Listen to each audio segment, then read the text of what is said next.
Hörmətli görürmən dostlar, yaxşımısızlar? Uzun boldu yangi video chiqarmay qoldim. Ma'lum sabablar tufaylidan. Hamda mush yaqinda qaytadan boshlab olay deb o'yladim.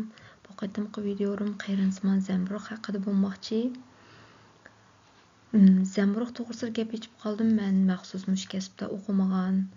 Zamburug to'g'risida dars baxmagan, ammo vatandagi 7-8 yillik dalga chiqish hayotimda bu xil zamburugni intayin ko'p uchratdim. O'qituvchilarimdan ko'p anglagan. Shunga men bu xil zamburugni yaxshi toniy olayman deb o'ylab, to'g'ridan yana materiallarni aqtirish orqali o'zimning bildiganlarimni texnik chuqurlashtirib, ko'pchilikka bu videoni sundim. Yana undan boshqalarni anglasam, bu xil zamburug Turkiyada intayin ko'p uchraydi ekan. Shuning uchun bu videoni ishlash qizg'inligim texmo ochdi. Agar shu zamburug to'g'risida texmo cho'nqur biladigan maxsus shu sohada o'qigan yoki tadqiqot bilan shug'ullanayotgan qarindoshlar bo'lib qolsa, bu video to'g'risida har qanday tanqidiy taklif fikr bersanlar qabul qilman. Rasmda ko'rayotganimizdek, zamburuglar cho'ng jihatdan ikki qismdan tuzildi. Yetilgan bir zamburugdan zamburug qalpig'i bilan zamburug sepi. Hamda bu yerda yana boshqa inchik tuzilishlar bor, ammo men bu inchik tuzilishlar ustida bu videoda to'xtalmayman. Ko'rayotganimiz bo'lsa, qo'yning qayrining ma'lum bir qismi shunaqa. Hamda bu zamburugga nima uchun bundoq ism qo'yilgan deganda, avvalgi rasmni ko'rganimizdek, bu xil zamburugninki zamburug qalpig'i bilan qo'yning qayrining bu qismi intayin o'xshab ketadigan bo'lg'achqa shuna deb ism qo'yilgan. Hammaylar bilamiz, dunyoning har qaysi qismlarida har yili ma'lum sondagi insonlar shu zamburuglarni xato tunib olib, yeyish sababidan o'lib ketadi. Shuning uchun bu betga bundaq yozib qo'ydim. Videodagi barliq uchurlar faqat va faqat ko'pchilikning foydalanishi uchun sunildi. Qayransman zamburugni ömrüde ko'rib va yeb baxmaganlarga texim ilgirlagan holda boshqa munosabatlik bilimlardan xabardor bo'lgandan keyin ondan yeyish tavsiya qilindi. Zamburugni xato tunishdan kelib chiqqan har qanday ig'ir oqibatga bu salon ega emas. Endi biz Qayransman zamburugninki nima foydasi bor degan tema ustida to'xtalib boqaylik. Qayransman zamburugda ko'p miqdordagi oksidlanishga qarshi turuvchi moddalar bor bo'lib, badanimizni oksigen erkin radikaldan qo'g'dab qirishni kechiktirdi. Unda bo'lsa, oksigen erkin radikal degan nima? Odam shu qiyirgan sari odamning hujayrasida oksigen erkin radikali ko'payishga boshlaydi ekan. Munosabatlik materialni ko'rib baqsanglar bo'ldi. Demek shu oksigen erkin radikalini azaytsak, biz qirishni kechiktirish maqsadiga yetalaymiz. Mushu zamburugning tarkibida shunga qarshi turadigan moddalar bor degan gapda. Ya'ni undan boshqa yana yurak kasal, yashanganlar divanlik kasali, ya'ni bu kasalni Parkinson kasali deb atab qo'ydi. Birinchi va ikkinchi tipdagi diabetlarni keltirib chiqara oladi ekan. Oksigen erkin radikali qirishdan boshqa. Demek mushlarning hammasiga qarshi turish iqtidori bor ekan. Boshqa Qayransman zamburug mikrobga qarshi turish xususiyatiga ega bo'lib, bakteriya va kasallik mikroblari tarafidan kelib chiqqan yolliqlarga qarshi tura oladi. Yolliq qarshi turish xususiyati bilan immun sistemasini kuchlantira oladi ekan. Ya'ni undan boshqa Qayransman zamburug tarkibida natriy, temir, fosfor, kalsiy, sinik va vitamin D'lar intayin mo'l bo'lib, intayin yuqori oziqlik qiymatiga ega. Mushu nuqtaga kelganda men bir narsani qo'shib qo'yay. Men ayni vaqtida vatanda ko'rgan vaqtimda Qayransman zamburugni shu bizning Tangirtog'dagi qozoq chorvachilar terib top sotirgan to'q maxsus mo'g'uvchilarga. Ular ayni vaqtida 2012-2013 yillarda vatanning pulda 800 qo'ydan sotirgan to'qa kilosini. Maddani karbon to'tiqlor deb o'qiymanmi? Bu modda bo'lsa, jigarni zaxmlantiradigan bir xil anorganik birikma bo'lib, Qayransman zamburug jigarni mush xil moddaning zaxmlanishidan qo'g'day oladi ekan. Ya'ni undan boshqa kaloriya miqdori intayin tuban bo'lib, semirishning oldini oladi ekan. Undan boshqa Qayransman zamburug rak hujayrasining o'sishi va davomli ko'payishini tizginlash iqtidori bor ekan.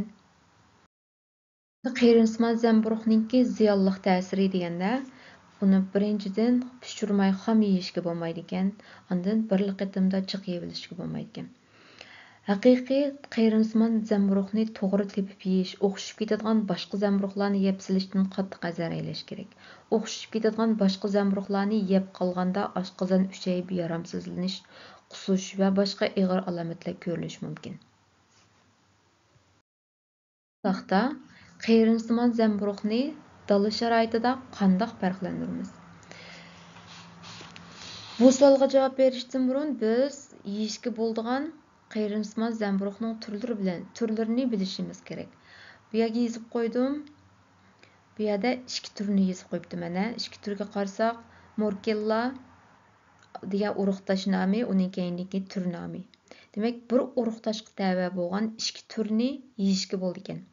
Bunun üstüdikisi seyriq qeyrinsimon zamburug', astidikisi qara qeyrinsimon zamburug'. Endi buningki rang jihatdan farqi bordan tur jihatdan ikki turga tava ikki xil zamburug' ekan. Endi bu rasmda ko'rib atganimiz seyriq qeyrinsimon zamburug'. Ya'ni bu zamburug'ningki zamburug' qalpig'i seyriqqa moyil, bir xil qanday rang deymiz buni? Meg'iz rang demdiq, seyriqqa moyil. Bu resimdeki qeyrinsimon zamburug' bo'lsa, qara qeyrinsimon zamburug'. Ya'ni buni maqirlarni ustida qarasanglar qora rang bir qadar gavdlangan. Ma zamburug'ning ma tish qismi, ma girvik qismi qarasanglar, qora rangligi aniq bilinib turdi. Endi biz qeyrinsimon zamburug'ni tunigan vaqtida qanda qalpoq qismi qeyringa o'xshash kerak shunama birinchi alaylıgi, ikkinchi alaylıgi zamburug' qalpog'ining rangi qora rang yoki sariq rang bo'lsa bo'laverdi. Ikkilisini yeyishga bo'ldi degan yakunga keldik shunami. Endi uchinchisi mayli sariq rangli qeyrinsimon zamburug' bo'lsin yoki qora rangli qeyrinsimon zamburug' bo'lsin, buni biz to'g'risiga kesib qarab baqsaq, bo'y uzutisiga kesib qarab baqsaq, buning ichida zamburug' sepidan tortib zamburug' qalpog'ining uch tarafigacha tutishib ketgan bir kavakni bayqaymiz. Bu kavak zamburug'ning sepining ostidan boshlab shu zamburug' qalpog'ining ust qismigacha tutishib ketgan, hech qanday bir uzukchilik yo'q. Endi bu betga doim insonlar xato tunib qilib, insonlarni zararlab qo'yadigan zamburug'larning ismini yozib qo'ydim. Endi vaqtinglar chiqqanda mushu ismlarni Google'ga kirgizish orqali oldida biz yeyishga bo'ladigan qeyrinsimon zamburug'ning latincha ismini ta'minladim. Bu yerda doim xato tunib qilinadigan zamburug'larning ismini ta'minladim. Endi mushularning ismini sizlar ayrim Google'ga kirgizish orqali bu to'g'risida texmo jiq rasm va uchurlarga erishsanglar bo'ldi. Bu rasmdagisi insonlar doim xato tunib yeb solsa bo'lmaydigan qeyrinsimon zamburug'ga o'xshaydigan, ammo qeyrinsimon zamburug' emas bo'lgan boshqa bir xil zamburug'. İnsanlar qeyrinsimon zamburug'ga o'xshatib bilib xato yeb solgan zamburug'larning birisi. Mencha o'xshaydigandek emas, ammo ba'zi insonlar o'xshatib qolgan. İnsanlar qeyrinsimon zamburug' shu o'xshaydi deb o'xshatib qolgan zamburug'larni uzutisiga kesib baqsaq, qaranglar, buning iç qismi abiyam biz ko'rgan yeyishga bo'lgan qeyrinsimon zamburug'ning ichidek undaq kavak emas, osti usti bir tutash kavak emas. Buning ichi har xil qonuniyatsiz purmalar bakin. Bu zamburug'ni sirtidan uzutisiga kesmagan holatda sirtidan qarmoqqa qeyrinsimon zamburug'ga o'xshab ketirgan. Xuddi bo'baq qeyrinsimon zamburug'mi nima deb qolgan. Lekin buning ichini bir kesib baqsaq, qaranglar, buning ichi kavak emas ekan. Demak, bu qeyrinsimon zamburug' emas degan gap. Bu rasmga qarasak, intayin ro'shan silishtirim bo'pti. Sol tarafdagisi qeyrinsimon zamburug' ekan. Ya'ni bu zamburug'ning shu zamburug' sepidan boshlab ustigacha bir tutashgan. Zamburug' sepi ayrim, andan keyin qalpoqi ayrim emas ekan. bu astı üstü tutaş kavakka. Amma o'ng tarafdagi rasmdagisiga qarasak, buningki zamburug' sepi ayrim, qalpiqi ayrim ekana. Buning ichi kavak bo'lgan bilan ma bu zamburug' sepining ma girvigi bilan ma qalpiqining girvigi tutishib ketmabdi. Demak, bu o'ng tarafdagisi qayrinsimon zamburug' emas. Sol tarafdagisi qayrinsimon zamburug' degan gap. Buni to'g'ri kesib, uzunchasiga kesib qarab beqish bu bir usul. Yana bir usul, bu yerga yozmadim. Anglashimcha buni qo'ylar intayin yaxshi yeydi ekan. Agar siz mushu alayliklarni kesib beqib qarabmi bilamisingiz, qo'ylarning yeginini ko'rsangiz, andan keyin yana bir qadam ilgirlagan holda jazmlashtira olasiz degan gapda. Qo'ylar intayin yaxshi ko'rib, shu bir-birisi bilan urushib, so'qishib degidek işte yeydigan dala sharoitida. Unda mushu videoda ta'minlangan alayliklarga qarab, andan keyin men ta'minlagan latincha ismlarga qarab turib, texmi jiq rasmlarni, texmi jiq boshqalarning mush to'g'risidagi chiqarib qo'ygan narsalarni ko'rish orqali mush to'g'risidagi bilimlarni xeyli cho'nqur bir yerga opirib, andan keyin bu zamburug'ni %100 ishonch qilgandan keyin andan keyin yeyishinglarni tavsiya qilaman.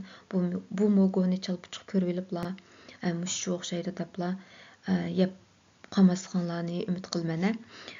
Bu xil zamburug' hamda vatandaş sharoitida ayni vaqtida 800 ko'chandan to'pqa o'tkazilgan to'q hamda Turkiyada lira o'sib ketishning oldidami 1000 liradan o'tkazilgan to'q deb olgandim. Hamda hozir liraning nimasi o'sib ketdi, bahosi o'sib ketdi. Hozir qancha pul bilmayman, lekin intayin yuqori iqtisodiy qimmat yarata oladigan bir xil zamburug'. Andan keyin mening yana bu to'g'risida bildiganim, bu zamburug'ni maxsus terib sotadigan laba ekan deb angladim. Buni maxsus masalan mushta zamburug' setib olganlarmi, ashunaq maxsus mushu zamburug'ni teradigan odamlarning qo'lidan oldi ekan. Masalan siz berib buni sotma deb opasingizmi olmaydi ekan, chunki boya biz ko'rganimizdek bu zamburug'ga o'xshab ketadigan boshqa zamburug'larmi bor. Maxsus mushuni qilib ko'nmagan odamlar buni o'qishtirib bir ashkital qo'shilib qolsa-mu, masalan nurg'unlagan bilmaydigan odamlar uni pulga setib olib yegandan keyin ig'ir oqibat keltirib chiqarib qilishi mumkin. Shuning uchun ularning bu qilganini to'g'ri tushunishga bo'ldi deb o'ylayman. Unda bo'lsa bu videom bu qitimqi videom shekaychi bo'ldi. Ko'pchilikning ko'rganiga rahmat. Kelayotgan sonda ko'rishaylik. Xayr xo'sh.